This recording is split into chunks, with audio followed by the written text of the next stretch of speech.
انسان کی تخلیق، انسان کے مقصدی تخلیق کے بارے میں قرآن میں مختلف آیتیں آئی ہے۔ ان میں سے ایک آیت یہ ہے، اعوذ باللہ من الشیطان الرجیم، افحسبتم انما خلقناکم عبثا وانکم الینا لا ترجعون، یعنی کیا تم نے یہ گمان کر رکھا ہے کہ ہم نے تم کو بے مقصد پیدا کیا ہے اور تم ہماری طرف لوٹائے نہیں جاؤ گے؟ انسان کو اس کے پیدا کرنے والے نے بہترین صورت پر پیدا کیا ہے۔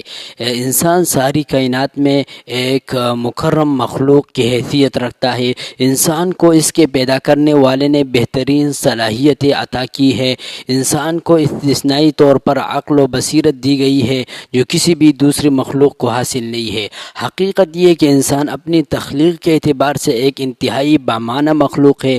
انسان کی تخلیق میں ایک انتہائی ذہین ڈیزائن پائی جاتی ہے۔ اس تخلیق میں یہ واضح اشارہ موجود ہے کہ انسان سے اس کے خالق کو اس دنیا میں ایک مثبت کردار مطلوب ہے، مگر عجیب بات یہ ہے کہ عام طور پر انسان اس کے برعکس منفی کردار ادا کرتا رہا ہے۔ یہ بلا شبہ انسانی تاریخ کا سب سے بڑا سوال ہے۔ اس سوال کا جواب ایک حدیث رسول کے مطالعے سے معلوم ہوتا ہے۔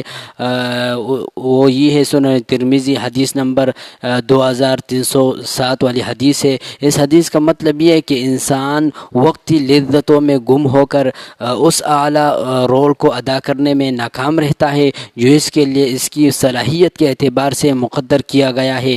انسان کو یہ کرنا ہے کہ وہ اس معاملے میں اپنے شعور کو بیدار کر دے، وہ خالق کے اس اشارے کو سمجھے کہ اگر میں نے خالق کے تخلیقی نقشے کے مطابق اپنے آپ کو خدائی مشن سے لگایا جو کہ میری صلاحیتوں کا اصل استعمال ہے، تو اس کے بعد میری زندگی تمام ضرورتوں کی اعلیٰ تکمیل خود خالق کی طرف سے کی جائے گی۔